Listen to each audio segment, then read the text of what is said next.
The theme for this session, focusing on people striving for peace and a decent life for all on a sustained planet, is very pertinent.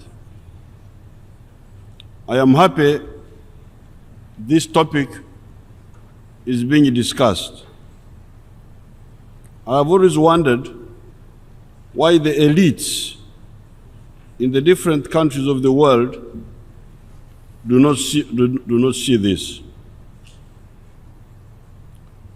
Who would lose if all the people on the globe led a decent life of having 2,000 to 2,500 calories per day for an adult person? Who would lose if all the people each day were getting enough calories to support their bodies? Who would lose if all the immunizable diseases that afflict people were immunized against? Who would lose if that one was achieved for all the people in the world that need immunization, for all the immunizable diseases got it? What would be the problem? Who would lose if all young people, children, accessed education to achieve literacy, numeracy, and skills as a minimum? Who would lose if all the human beings had a health unit within the radius of 5 kilometers from where one lives? Mr. President, Excellencies, I will not read my statement because I will then repeat what the other leaders have said. Instead, I will make 4 points. Point number 1, I thank President Obama for convening this special session of the Security Council to discuss this very important topic. Secondly, it is clear that the possession of nuclear weapons is the main cause of other countries wanting to acquire nuclear weapons. It is not logical to say that a few of us should possess nuclear weapons and others should not. I'm therefore very pleased to hear that some of these countries which have nuclear weapons are saying that they are aiming at getting rid of all the nuclear weapons. Action leads to reaction. Reaction leads to counter-reaction. So if you look at the history, how did it all start? Germany wanted nuclear weapons to dominate the world with those weapons. The United States beat Germany to those weapons first. They used them. Then Soviet Union had to acquire the weapons in order to balance the United States. Then China, and so on. So you can see that the main cause of nuclear proliferation is actually the possession of those weapons. Number 3, the NPT is based on 3 principles which I think are very good: non-proliferation, disarmament, and peaceful use of nuclear energy. Now, finally, I want to inform this Security Council that Africa is interested not in nuclear weapons, but in nuclear energy. The reason we're interested in nuclear energy is that if you take all the rivers in Africa, the total capacity of the hydropower there is about 300,000 megawatts. We are going to be 1.3 billion Africans by 2020. Now, if you take the United States, who are only 300 million people, they are now using 1 million megawatts. But all the rivers in Africa have got a potential of only 300,000 megawatts. Even if all the sites on the African rivers were developed, we would not have enough electricity to support the Africans. Unless, of course, you say that it has been scientifically proved that Africans don't need electricity.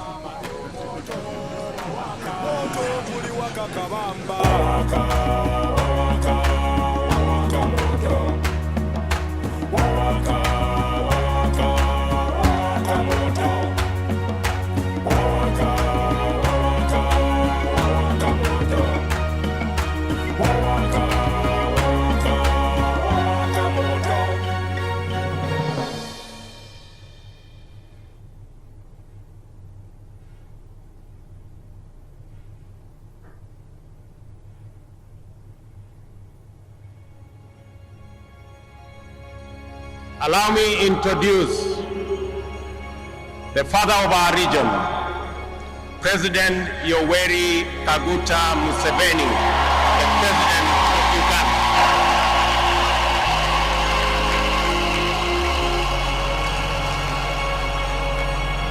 That is the old man always in a heart. There's no other person who is committed to African unity, especially East African Union. I call it union because I don't know whether we want a federation. But in any case, today, President Museveni is the most popular leader in this federation. By 1900, the whole of Africa had been colonized, except for Ethiopia. This was a big shame to Africa, and it was all due to the political fragmentation of Africa in smaller kingdoms and chiefdoms.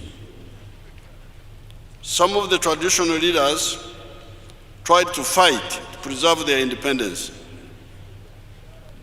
They were, however, not coordinated, and they were defeated one by one.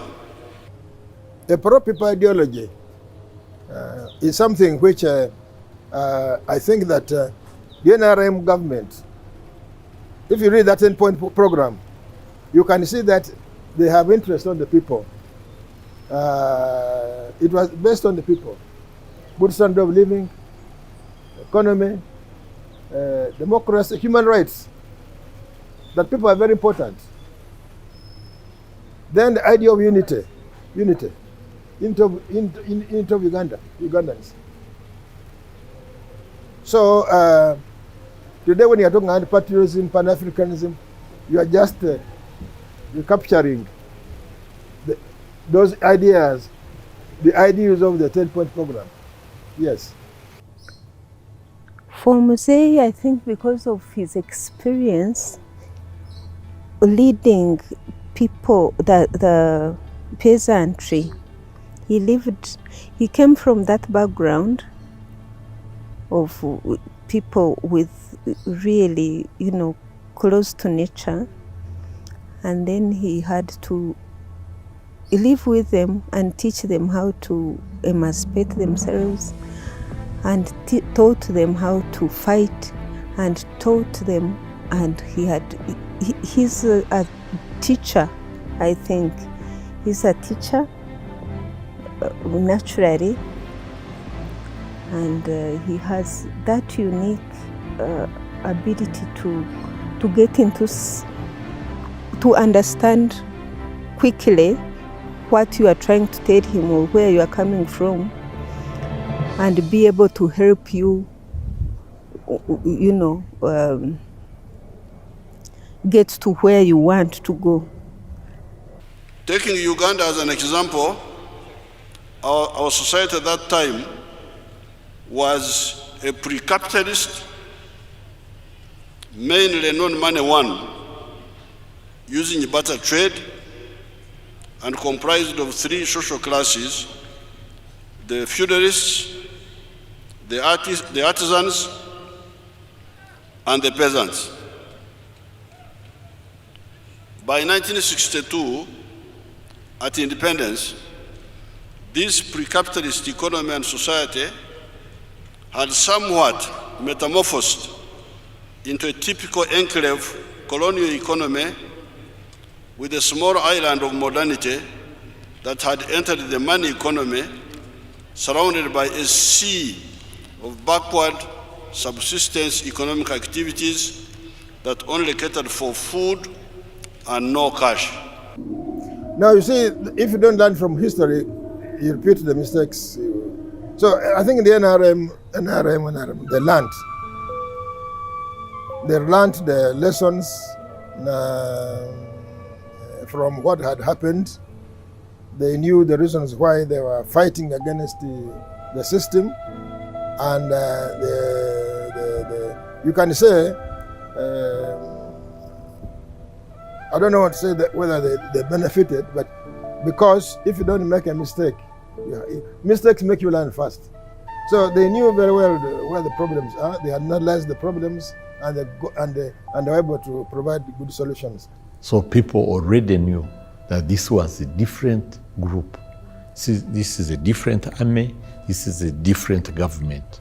The soldiers actually don't attack people, they help people. So there was that. Secondly, we created institutions, human rights, the Commission of Inquiry into the human rights violation, so that whoever has a complaint, instead of taking vengeance, you report to the Human Rights Commission that investigates, and so on. Then there was unity, because we were preaching that what caused the problem in Uganda was sectarianism of tribes, of religion. Now we are preaching unity of everybody. We are returning the Kabaka. We are returning the properties of Asians that we are taken. So all these programs gave confidence to the population. With the clear-headed ideology of the NRM, we had correctly diagnosed the problem of Uganda. Philosophically and strategically, the main mistake was to emphasize identity, religion, tribe, and gender chauvinism, instead of emphasizing interests such as markets where you sell your products, security, infrastructure, etc. I remember 1985, I traveled, my mother died and we had to go to Rukungiri for burial. We actually had to sleep in Mbarara because the journey was just way too long. We left here very early in the morning, got to Mbarara in the middle of the night, spent a night in Mbarara, then traveled again in the morning. From here to Rukungiri now is 5 hours. That's an incredible change. And you hear these stories again and again. Moving here to Karamoja right now, you can drive this time 4 o'clock. You'll be in Moroto maybe about 8 o'clock. That's an incredible thing that has happened. So I think you see it all around us. I think the biggest achievement of this government has been tremendous development in infrastructure. I have never seen such a network. Now you are connected from Kampala to every headquarters of the district, every corner, tarmac. Now that is incredible. It's incredible and a tribute to the leadership because it was not there and this has been done. We designed this system not from the air-conditioned rooms, but from the jungles of our country, where we lived with the people in their hearts in those days for much of the 16 years of the resistance, 1971 to 1986. If you discount the student years where again we interacted closely with the masses. I think this is something that we can, nobody can, claim it or say that they all had this and anybody can rule and anybody, no. That one, I think we are all called differently, and him, he was called and he dropped whatever he had, which was very important to him, and went for that. Because when I think about even in Tanzania,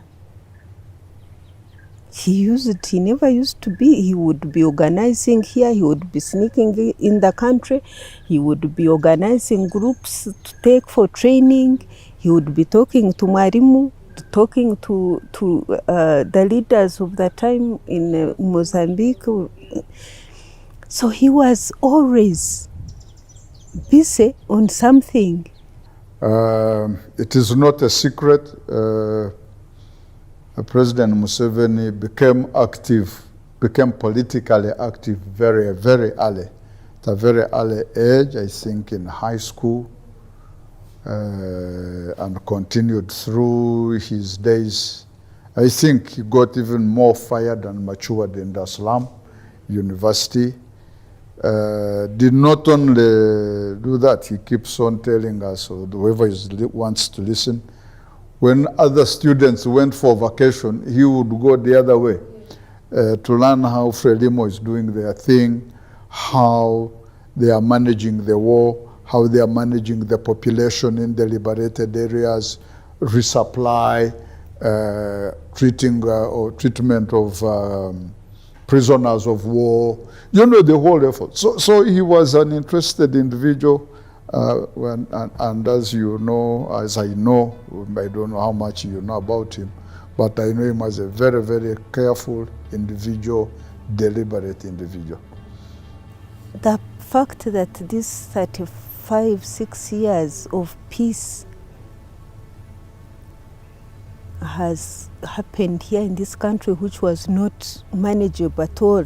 It had divides of sectarianism, of killings, extrajudicial and so on, but he managed to pull it together and make this country a state that has stood this long.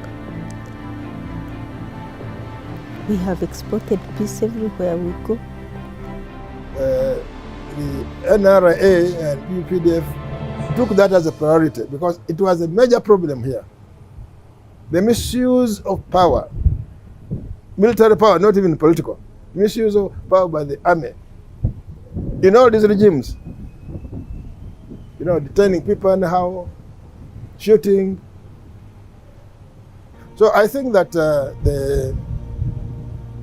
as you learn lessons, you must build policies and institutions to rectify the mistakes of the past. It didn't come from reading a book or a manual.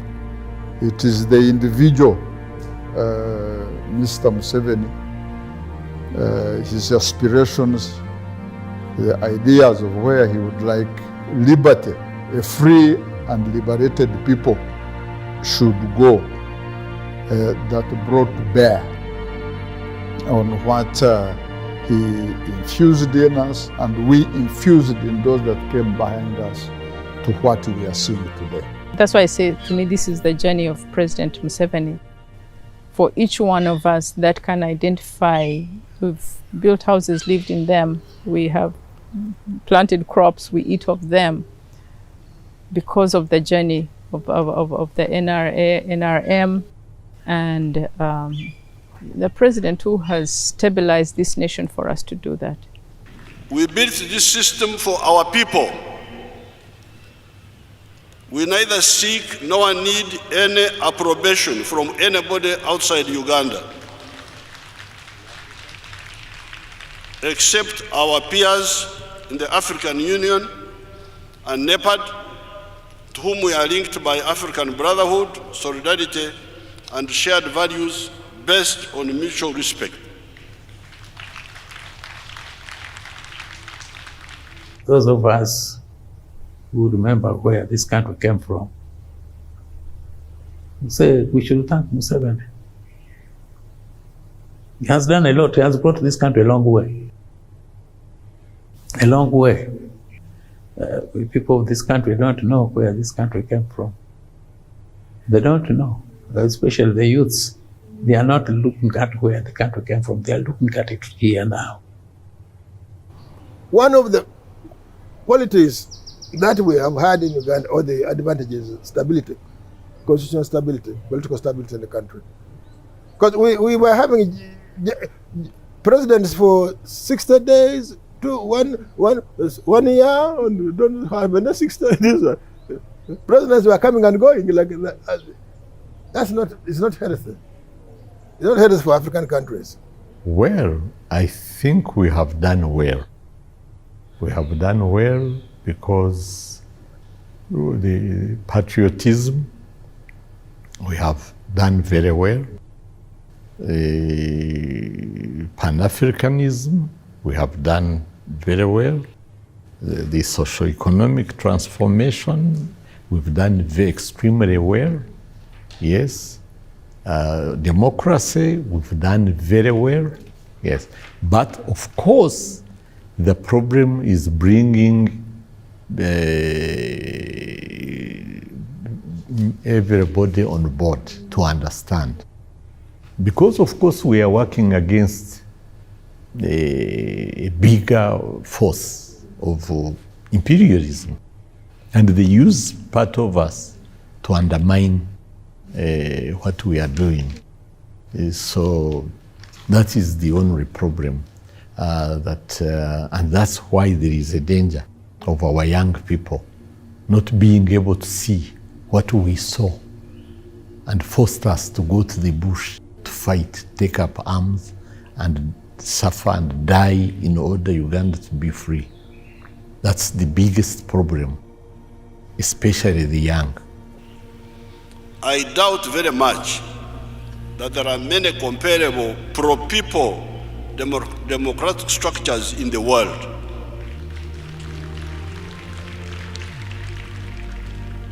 These people are sitting here. They are not a story. They are human beings. They are all here.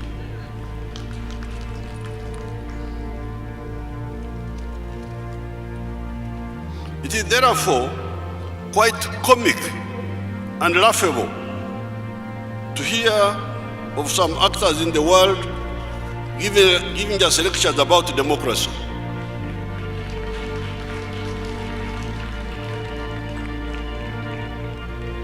You give me a lecture about democracy?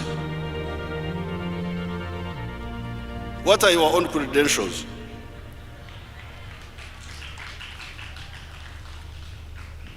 He knew from the beginning what he wanted to see in this country.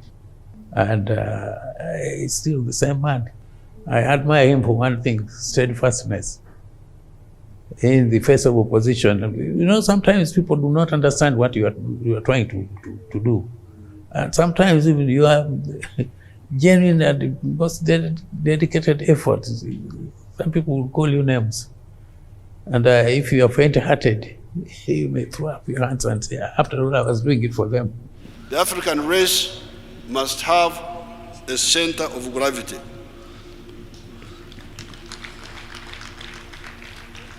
There are smaller countries in the world. However, many of them have centers of gravity. You have got smaller countries in Eastern Europe, Western Europe, Denmark, small countries. But they have got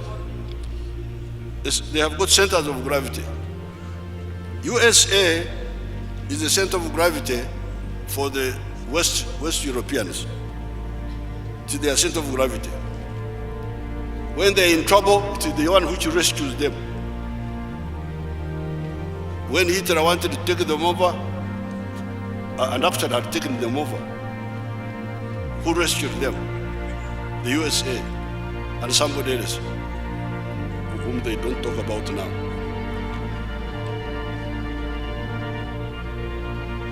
Russia for the Balkans.